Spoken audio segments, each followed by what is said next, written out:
Were you acquainted with Mayella Violet Yule? Yes, sir. I pass her place going to and from the field every day. Whose field? I pick for Mr. Legdee's. Were you picking cotton in November? No, sir. I work in his yard following winter time. I work pretty steady for him all year round. He's got a lot of pecan trees and things. You say you had to pass the Yule place to get to and from work. Is there any other way to go? No, sir. None's I know of. Tom, did she ever speak to you? Why, yes, sir. I tip him hats when I go by. One day she asked me to come inside the fence and bust up a chipperood for her. When did she ask you to chop up the chipperoad? Mr. Finch, it was way last spring. I remember it because it was chopping time, and I had my hoe with me. I said I didn't have nothing but this hoe, but she said she had a hatchet. She gave me the hatchet, and I broke up the chipperoad. She said, "I reckon I'll have to give you a nickel, won't I?" And I said, "No, ma'am, that ain't no charge." And I went home. Mr. Finch, that was last spring, way over a year ago. Did you ever go on the place again? Yes, sir. When? Well, I went lots of times. Under what circumstances? Please, sir? Why did you go inside the fence lots of times? She'd call me in, sir. Seems like every time I passed by yonder, she'd had some little something for me to do. Chopping, kindling, totting water for her. She watered them red flowers every day. Were you paid for your services? No, sir. Not after she offered me a nickel the first time. I was glad to do it. Mr. Yule didn't seem to help her none, and neither did the children. And I knew she didn't have a nickel to spare.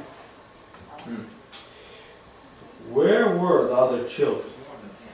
They were always around, all over the place. They didn't watch me work. Some of them just sat in the window. Would Miss Mayella talk to you? Yes, sir. She talked to me. What did you say then, Tom? I said something like, "Why, Miss Mayella, that's right smart of you to treat him." And she said, "You think so?" I didn't think she understood what I was talking about. I meant it was smart of her to save like that, and nice of her to treat him. I understand you, Tom. Go on. Well, I said I best be going. I couldn't do nothing for her. And she said, "Oh yes, I could." And I asked her what. And she said, "Just step on this chair yonder and get that box down from the top of the chipperoad." Not the same chipperoad you busted up. No, sir, another one. Most as tall as the room. So I done what she told me.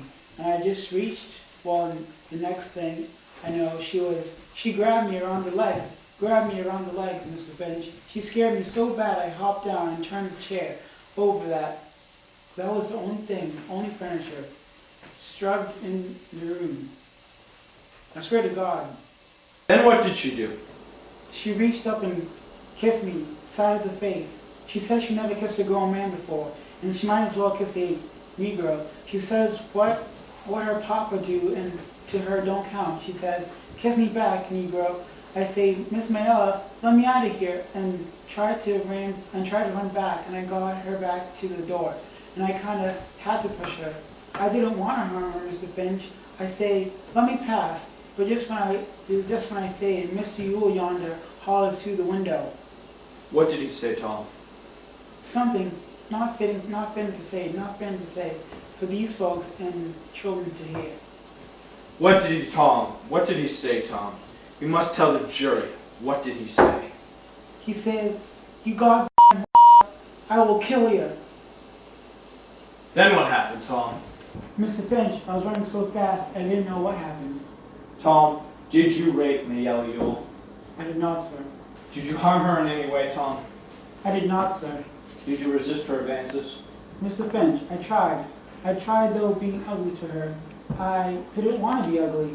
I didn't want to push her or nothing. Tom, go back once more to Mr. Yule. Did he say anything to you?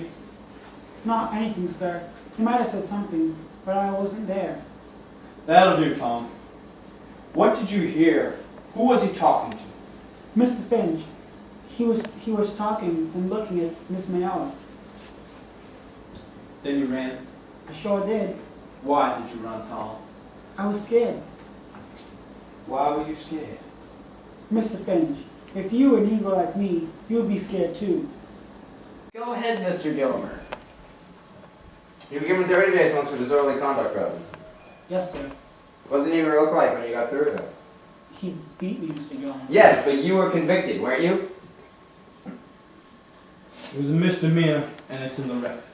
Witness will answer, though. Yes, sir. I got 30 days.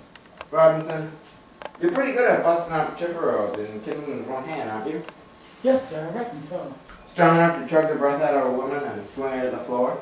I never done that, sir. But you are strong enough to. I reckon so, sir. Had your eye on her a long time, hadn't you, boy? No, sir. I never heard. Looked at her. Then you was mighty polite to do all that chopping and hauling for her, weren't you, boy? I was just trying to help her out, sir. It's mighty generous of you. You had chores at home after your regular work, didn't you? Yes, sir. Why didn't you do them instead of Miss Yule's? I done them both, sir. You must have been pretty busy. Why? Why what, sir? Why were you so anxious to do that woman's chores? Looks like she didn't have nobody to help her. Like, I say, With Mr. Yule and 7 children on the place, boy? well, I says it looks like there was never help her. You did all this traveling work from sheer goodness, boy. I try to help her, I say. You're a mighty good fellow.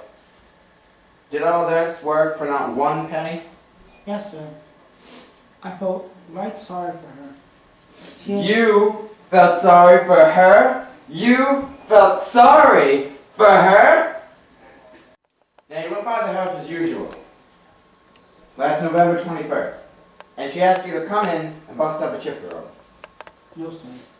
Do you deny that you went by the house? No, sir. She said she had something for me to do inside the house. She says she asked you to bust up a chip roll. Is that right? No, sir. Then you say she's lying, boy? No, sir. I didn't say she was lying, Mr. Garner. I said she was mistaken in her mind. Didn't Mr. Yule run you off the place, boy? No, sir. I don't think he did. What do you mean you don't think he did? I mean, I didn't stay long enough for him to run me off. You're very candid about this. Why did you run so fast? I says I was scared, sir. If you had a clear conscience, why were you scared? Like I said before, it wasn't safe for a Negro to be in a fix like that. But you weren't in a fix. You testified that you were resisting Miss Yule. Were you so scared that she'd hurt you? You ran, a big buck like you? No, sir. I was scared of being caught, just like I am now. Scared of arrest? Scared you'd have to face up to what you did? No, sir. Scared I had to face up to what I didn't do. Are you being imprudent to me, boy? No, sir. I didn't go to be.